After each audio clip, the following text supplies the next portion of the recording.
शेतकऱ्यांसाठी मोठे निर्णय. उपमुख्यमंत्री एकनाथ शिंदे साहेब लाईव्ह.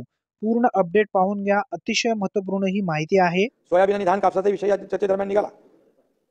नाताभाऊंनी देखील चर्चा केली, विरोधी पक्षांनी देखील चर्चा केली. सोयाबीन धान कापसाचा जे आहे खरेदीसाठी नाफेड आणि NCCF ची 586 केंद्र सुरू आहेत आणि म्हणून जिल्हा न्याय खरेदीची मर्यादा वाढवून द्या अशी देखील मागणी होती शेतकऱ्यांची. तो निर्णय देखील आपल्या सरकारने घेतला. आतापर्यंत 1,89,450 मेट्रिक टन सोयाबीनची खरेदी केली. ही गेल्या 15 वर्षातली सर्वाधिक खरेदी आहे, रेकॉर्ड खरेदी आहे. हे मी मुद्दाम या ठिकाणी सांगू इच्छितो. 12 जानेवारीपर्यंत खरेदी केंद्र सुरू राहतील आणि गरज पडली तर केंद्र सरकारला सांगून त्याच्यामध्ये देखील आपण मुदतवाढ मागू, ती देखील मिळेल.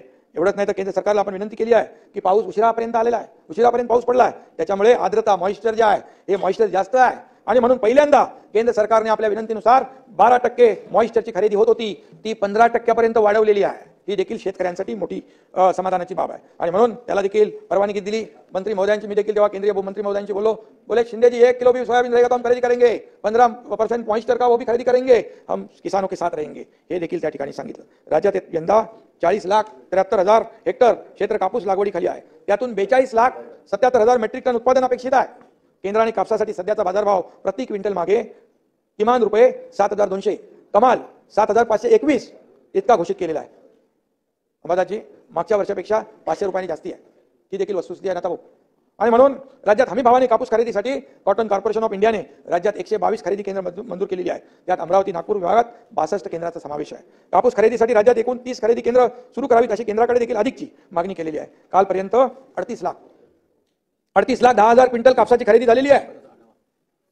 या ठिकाणी सभापती महोदय, कोकणाचा एक विषय कुणी काढला होता, हापूस, आंबा, काजू, सुपारी यांना पीक विमा देण्यात दुर्लक्ष झाल्याचा मुद्दा इथे उपस्थित केलेला आहे. मी या ठिकाणी सांगू इच्छितो, आंब्यासाठी 64,631 शेतकऱ्यांना 154 कोटी 90 लाख रुपयांची नुकसान भरपाई दिलेली आहे. काजूसाठी 11,904 शेतकऱ्यांना 17 कोटी नुकसान भरपाई दिली आहे आणि 80 ते 90% शेतकऱ्यांना नुकसान भरपाई देण्यात आली आहे. उर्वरित नुकसान भरपाईचं वाटप सुरू आहे. मराठवाडा वॉटर ग्रीड ही योजना आता राज्य सरकारच्या माध्यमातून करण्याचा निर्णय आम्ही घेतलेला आहे आणि म्हणून जलयुक्त शिवार योजना देवेंद्रजी जेव्हा मुख्यमंत्री होते त्यांच्या संकल्पनेतून सुरू झाली. अरे बाबा, ही योजना जलयुक्त शिवार योजना ही वरदान होती शेतकऱ्यांसाठी, दुष्काळी भागासाठी, परंतु विरोधी पक्षांनी ती योजना बंद केली. सभापती महोदय, त्यामुळे राज्याचं मोठं नुकसान तर झालं, शेतकऱ्यांचं देखील मोठं नुकसान झालं आणि बळीराजाचं नुकसान झालं. जलयुक्त शिवार योजनेत पहिल्या टप्प्यात 20,000 पेक्षा जास्त गावं जलयुक्त झाली, परिपूर्ण झाली. रब्बी क्षेत्रात 25 ते 50% वाढ झाली. भूजल स्तर सुद्धा 1.5 ते 2 मीटरने वाढला. जलयुक्त शिवार योजना दुसऱ्या टप्प्यात 5,852 गावं निवडण्यात आली आणि 1.5 लाख कामापैकी 72,000 कामं पूर्ण केली. आतापर्यंत यावर 1,159 कोटी रुपये खर्च केला आहे. या वर्षासाठी 600 कोटींचं विशेष नियोजन केलंय आणि म्हणून जलयुक्त शिवार योजना ही शेतकऱ्यांना बळीराजाला वरदान ठरणारी योजना आम्ही अतिशय वेगाने पुढे नेतोय, त्याला गती देतोय आणि म्हणून शेतकऱ्यांना अखंडित वीज पुरवठ्याचा सुद्धा मुद्दा उपस्थित केलेला आहे. यामध्ये राज्यातील 44 लाख शेतकऱ्यांना अंबादासजी 3 HP, 4 HP, 5 HP, 7.5 HP पर्यंत आपण वीज बिल माफ केलेलं आहे. 00 बिल आता आली असतील. 44 लाख शेतकऱ्यांना मोफत वीज पुरवठा देणारं महाराष्ट्र हे देशातलं पहिलं राज्य आहे आणि म्हणून यासाठी 2750 कोटीची पुरवणी याद्यांमध्ये तरतूद केलेली आहे. हे शेतकऱ्यांचं सरकार आहे, हे बळीराजाचं सरकार आहे आणि म्हणून राज्यातील शेतकऱ्यांना दिवसा शाश्वत व अखंडित वीज पुरवठा करण्याच्या उद्देशाने मुख्यमंत्री सौर ऊर्जा कृषी वाहिनी योजना सुरू केली आहे.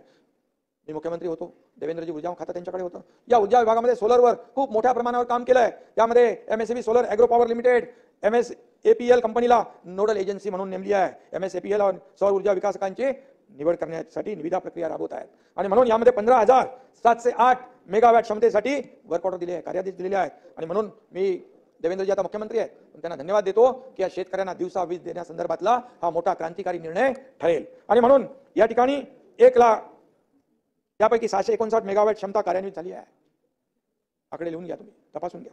1,30,486 ग्राहकांना 8 तास 3 फेज वीज पुरवठा सुरू झालेला आहे.